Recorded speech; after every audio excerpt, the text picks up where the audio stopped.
Good morning, good afternoon, and good day wherever you may be joining us from. Welcome to another edition of Sales TV Live. Today we're asking, are you sales ready? We're joined by Leanne Lovely. She is the co-founder and COO at Sales Rescue LLC, where she leads a team of experienced sales and marketing professionals dedicated to helping businesses grow. Her approach integrates the critical skills of relationship building with sales strategy, promoting professionals and companies to reach their next growth milestones. Leanne, welcome.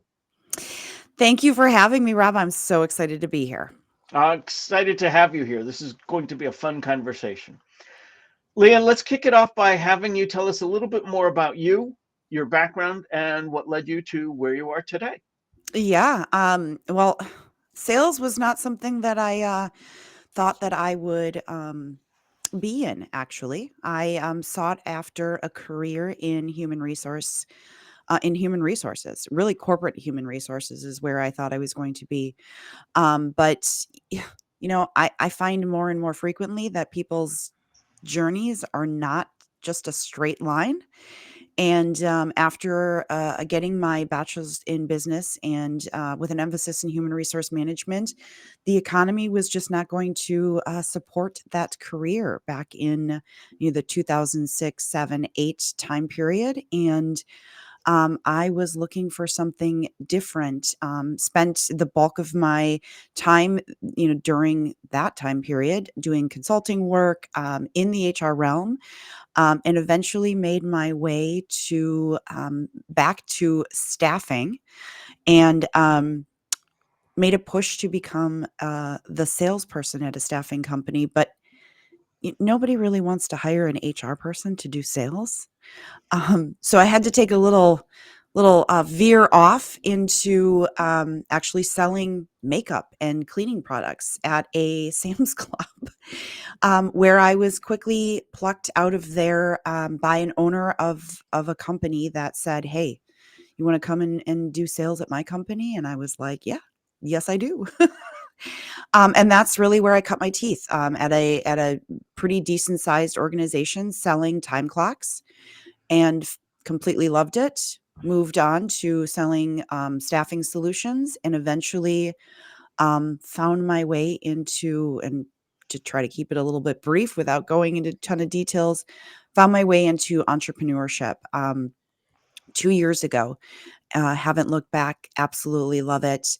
But throughout that journey, have found, what it takes to build a community around me to be um, a great salesperson. And I love it and love passing on some of those tips and tricks to other people. I love how you talk about building a community around you. That's fantastic. Thank you for that. Mhm. So, Leanne, I want to jump into the topic for today. What do you mean exactly by a sales ready presence? Yeah, and this term just came up one day when I was talking to somebody who said, "Can you help me sell? Can you help me? Will you be my fractional salesperson?" And I said, "Yeah, absolutely." And that's part of where my business started, was being, an appointment setter, for a easier terminology for people to understand, is really getting on the phone, scheduling appointments for other people. Um, it's where my business really launched. And when I went and I looked at the person who was asking me to do that for them, I looked at their social presence. I kind of sat back and went, "Oh, I don't know if I can sell this person. I don't know if I can make phone calls and have people say, 'Absolutely, I'll meet with,'" let's just call it John Smith. Because when you looked at John Smith online, he was all over the place. His LinkedIn wasn't, consistent with the product that I was trying to talk about. Facebook, Instagram, all of those different social platforms weren't singing the same song. And so I called him back and I said, there's a couple of things that we need to do in order to make you sales ready. And he's like, well, what do you mean? And all of a sudden that term started to stick because sales ready, whether or not you are a business owner or you are a salesperson, you have to be presenting yourself to the world in a way that people, and we always go back to the know, like, and trust. You're going to start to build that know, like, trust factor on a social platform. We live in a world where people want instant gratification. So if I say, hi, I'm Leanne Lovely, one of the first things that people do when they walk away from that conversation is they look me up. They'll Google me. If your platform is LinkedIn, if your platform is Facebook, and it's all relevant to what industry you're in, right? Is where they're going to go and find this information. They're going to look you up. They're going to want to know that you have some credibility out there to prove that you are who you say you are and you're selling the product you say you're selling. So that came the rise of talking to my clients about whether or not you're sales ready. So, what does your LinkedIn page look like? Are the links, the your email, your phone number, all of that updated, or is your email address from 2 jobs ago or a job ago? Does your, the job that you have right now, has that been updated? Does that have the proper information? Is it outdated information? Does that connect with the company that you're representing?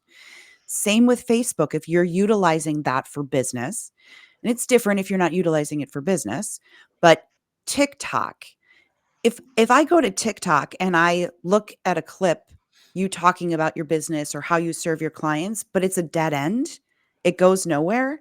I can't click on a link to find more information, or it's just doesn't have anything else. What is the purpose? What is that for? It at that point you're just looking for it's just a popularity contest. And there's no end game. So It can be even worse than that, can't it?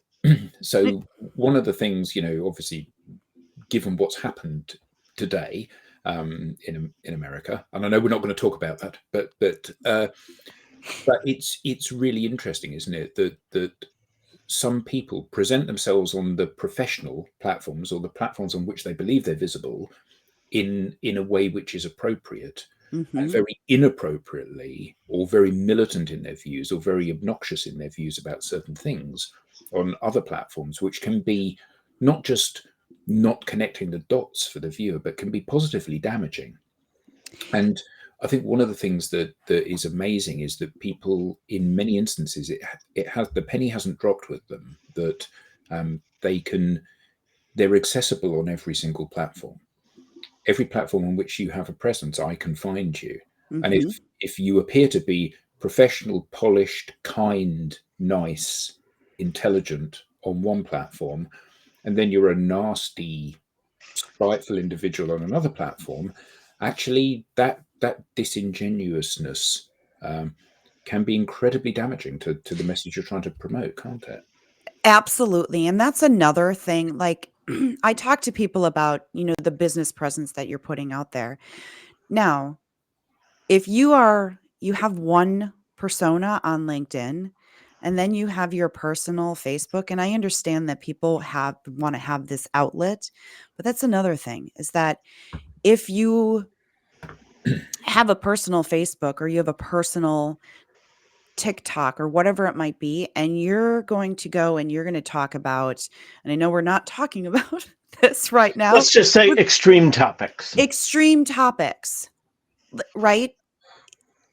You have to remember that there might be people who don't wanna do business with you because they may be on the other side of the extreme beliefs that you may have. And so those are conversations that I bring up with people as well. That if you are going to be, say, a business owner, you are going to be, and when I think of salespeople, I think of them as mini business owners, regardless of what position they hold. They're running a little mini business, even if they have a boss that they're reporting to, because that's the role that you have as a salesperson. Now, I'm very open about supporting mental health, being mental health awareness. I talk about my own journey with mental health awareness. I knew when I decided to start talking about that stuff, there may be people who are uncomfortable with it, who choose not to work with me. I'm okay with that. It's all right. If somebody says, I'm not comfortable with that topic, I'm not comfortable with working, I'm okay with it. But if you think that you can go and talk about something extreme and then get upset that people say, I don't want to work with you, because that's something that you need to be aware of, that there are going to be people who choose not to work with you if you're choosing to take a hard line approach or decision or position on a certain or on specific topics. We all know what those topics are. But I think it's quite interesting, though, isn't it, that as a as an individual, uh, if you just talk about your product or service, you are incredibly bland, and bland is instantly forgettable, and it offers nothing to the. So you are at your most attractive when you talk about the things that define who you are, those things that are personal to you. Mm-hmm. So you might be an artist in your spare time. You might keep dogs. You might have a dozen children, and you love to do sports with your dozen children. Whatever those things are that define who you are as an individual, those are the things that A, make you relatable, and B, Mm-hmm. make you attractive for me to do business with. Right. But I guess for many people, the problem is, I'm I have a very set view on this particular thing that helps to define who I am. How do I position how much of that I share with people, and how do I rein that back on the platforms where that's my main persona? So that gets into personal branding, right? And that is different for each person. For some people, personal branding is really scary for them. It Mm, gets, because you are starting to, and I will tell you that people who are out there more and more these days, which is something that we didn't do in the past. It was, LinkedIn is for business. You talk about business. You put out your little one pager and you talk about, here's the business I work for, and that's all you talk about. That's not the way the world is working anymore. People want to know you. And because of COVID, and I know we've beaten this topic to death, over and over and over again, but we were all stuck at home. And we all wanted a peek behind the curtain of, like, well, what is happening in your world? What's going on with you? I want to know you, but I can't know you if I'm not sitting next to you. So somebody went, well, yeah, technically you can. Like, here's my dog. Here's my child who's just walked into the room and is interrupting this meeting. And people are going, well, I'll say hi to your child. Like, hey, here's mine. Here's my baby. Oh, we all of a sudden became like more willing to give personal information about ourselves, and that changed how we started to post and the information that we were providing to people about who we are as human beings, because who we are as human beings defines the know, like, and trust factor. Like, I want to know you, but in order for me to do that from a social standpoint, I actually have to start to share some of the stuff about me. And you've seen that the rise of that exponentially over the last couple of years, where people are telling their stories. People are sharing true true real stories that have happened to them, that are important to them, that tie into what they do, why they do what they do. And those are the things that set apart the greats and the okays, I guess. Is you can be a good salesperson and never share any detail about yourself. But if you want to be a great salesperson, the authenticity is what's going to really truly shine through. And as an example, um, I I'll make a post out there talking about what's happening, the struggles of being an entrepreneur, the painstaking long hours of how there's been times where I'm like, I'm going to give up today. Like, I just can't do it anymore. It's really hard. Why is that important for me to share? Because there are other entrepreneurs out there who think that they're completely and totally alone and that they're the only ones that are going through it. The reality of it is they're not. Every entrepreneur, every person at one time or another has gone through that. Every salesperson has been in a slump and they think, "Oh, I'm never going to make it. Like, I'm not going to meet quota. I'm not going to do it." Well, reading a story how somebody is feeling that way, all of a sudden you go, "Oh, it's not just me." I want to pick up on something you said really early on. You were approached to do fractional sales development. Yeah. And you said, I don't know if I can sell you. You didn't say, I don't know if I can sell your widgets.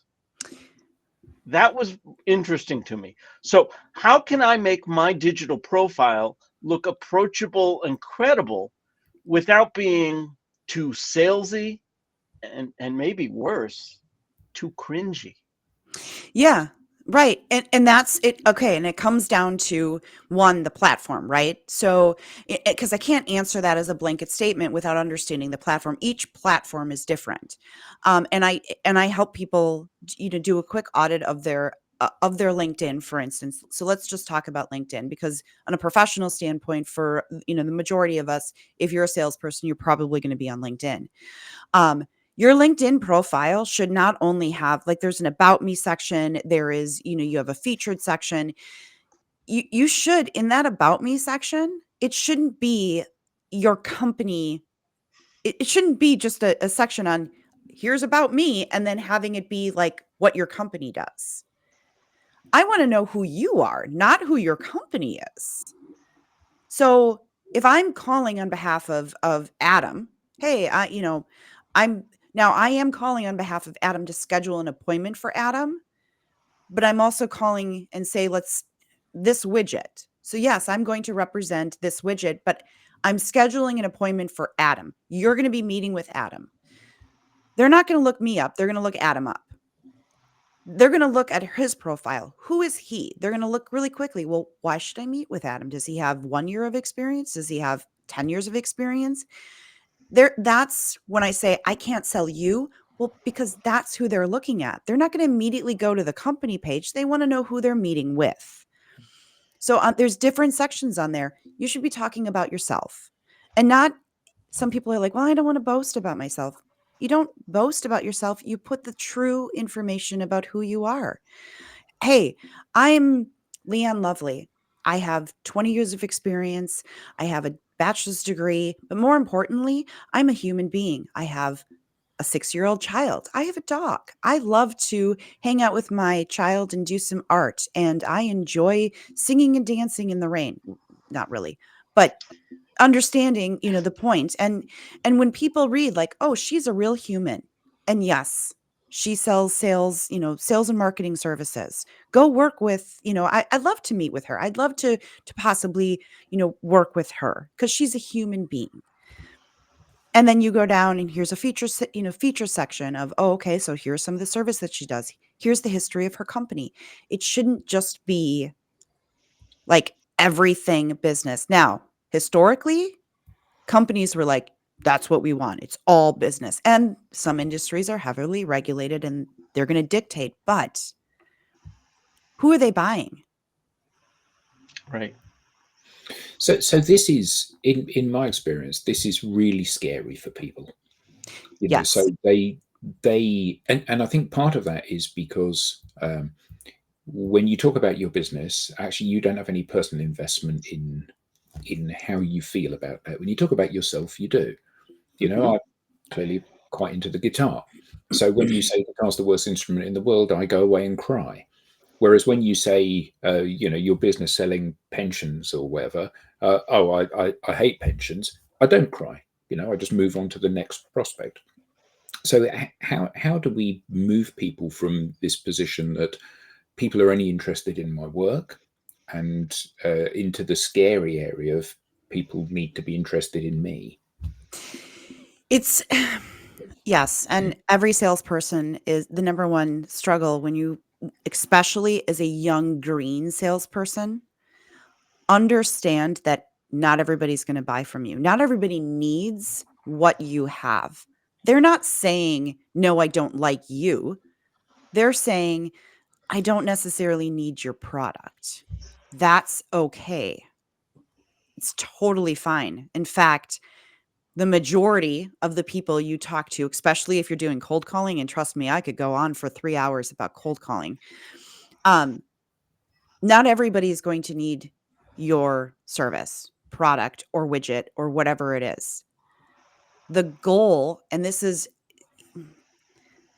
ridiculously important to remember as a new salesperson, the goal in the beginning, especially if you're cold calling, you're meeting new people, the goal is to make relationships, meet people, and build a community around you. Here's what happens when everybody understands who you are, what you do, and you become authentic with them. They get to know you, they like you, they trust you, and you've just built an entire sales force of people who are going to refer to you. When you become the salesperson who actually will say something like, hey, Adam, I know that, you came to me, you were interested in my product, but I may not be the right person for you. But let me refer you to somebody who does have the right product. That is when you know you've reached the point of being amazing, that you've reached the point of really being the trusted advisor. When you can actually look at it and go, I'm going to lose money by telling him that my product isn't right, but I'm going to solidify that I am the trusted advisor. That person will respect you. That person will refer to you, and they will remember. You're building a community who literally can become your salespeople for you, your referral partners, in essence. But community doesn't retire my quota, and I have till the end of the month to hit a number. What do I do, Leanne? Yes, and I get that. I hear that, and this takes time. It takes a long time, and I've been at this I've been at it for a really long time, and I hear that numbers matter. And here's what you do today will not affect you for 30 days. And in some businesses, 60, 90, some life cycles of sales are years. Some, take a long time but the secret sauce comes down to making sure that you are filling each bucket the proper way for your industry. And when I say buckets, you've got your networking, you've got your cold calling, and you've got your social. And you just have to make sure that each one of those buckets are being filled properly to make sure that you're reaching the audience that you need. And in the beginning, you're going to spend a heck of a lot of time filling the cold calling bucket. And as time goes, you'll spend more time in the networking. You'll spend a lot of time in the marketing as well. And when I say marketing, you're going to be sending out emails. You're going to be spending time on social. And it evolves as to where you're spending that time. But you can't do that until you are truly sales ready, until you look proper on social media. I'm reminded of the old adage, the best time to plant an apple tree was 10 years ago. The second best time is today. Yeah. Leanne, this has been great. How can people learn more about you and your organization? Where can they get in touch with you? Yeah, I mean, you can email me direct, which is Leanne at rescuemysales.com. You can give us a call. Our business number is 414-973-2798. You can also check us out at our website, which is rescuemysales.com. Fantastic. We now have a newsletter. Sign up for show highlights, beyond the show insights, and reminders of upcoming episodes. Scan the QR code on screen or visit SalesTV.live and click on Newsletter. This has been another edition of Sales TV Live. On behalf of the panelists and everyone here at Sales TV Live, to our guest Leanne and to our audience, thank you all for being a part of today's conversation, and we'll see you next time.